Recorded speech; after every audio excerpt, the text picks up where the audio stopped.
Dr. Hastings is an associate professor here at the University of Kentucky in the Department of Electrical and Computer Engineering and has been with the department since 2003. He received his master's in electrical engineering at Purdue University and went on to get his PhD at MIT in 1998. It was at MIT where he worked in Nanostructures Research Lab and became particularly interested in the subject.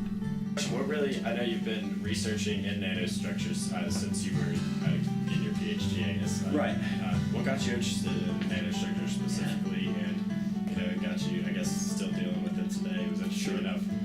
Yeah, I think there were several things that led to that. So I had a strong interest in microelectronic devices at first, and understanding how to make integrated electronics, and particularly integrated optoelectronic devices, things that involve light as well as electricity, better. And what I started to learn after a couple of years in that field is that there are all these other applications areas that can benefit from the technology and infrastructure that's developed around semiconductor electronics over the years. Dr. Hastings heads the Hastings Research Group, which boasts several projects and publications ranging from electron beam lithography to biological and chemical sensors. They focus on nanoscale science and engineering, and current areas of emphasis include new tools and methods for nanofabrication and nanomanufacturing, novel devices for electronic and photonic biochemical sensing, and integrated photonics for communications. So the group really breaks down into two parts. There's one side of the group that's working on optical sensing technology, so essentially measuring things with light.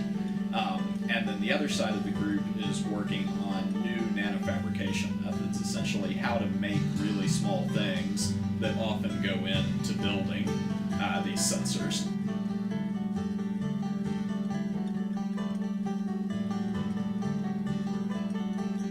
Another part of the optical sensing is we're developing microscale, not nanoscale, implantable devices for pressure measurement in the eye.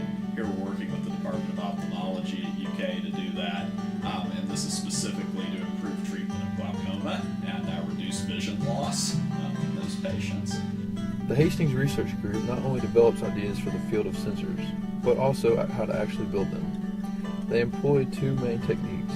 In the first, using electron beams to build nanoscale structures, using the electron beam to add or remove materials at the nanoscale level. The other is to use a scanning probe and an atomic force microscope as a fabrication tool. Electron beam-based systems are notoriously complex and expensive.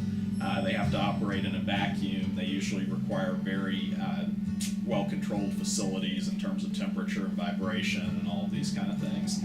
And so one alternative is to use something called a scanning probe or atomic force microscope as a fabrication tool. This is a technique that's been around for a long time in order to image very small things. And it's shockingly simple in its concept, if not its implementation. Essentially, the idea of atomic force microscopy is that you bring a sharp needle down on a surface and you just scan it around on the surface and feel the shape of the surface.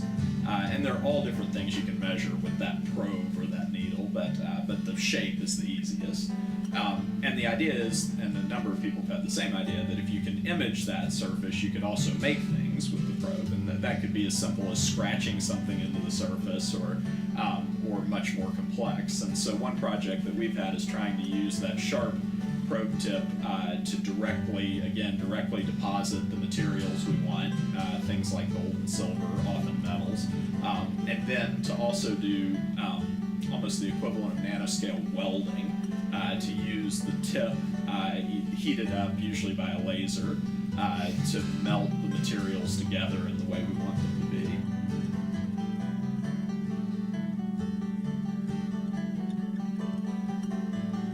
Into a metal surface. And so in any case, it turns out that that's a very interesting phenomenon. If you can get it to happen, you get very strong electric fields within a few nanometers of the metal surface. And if something interacts with that electric field, it can be very easy to detect. And so actually for a number of years, people have been looking at ways to use this phenomenon for sensing, and especially for chemical detection, for biological interactions, and it's really gained traction commercially in the drug discovery sector. GE Healthcare is sort of the leader industry-wise in this area.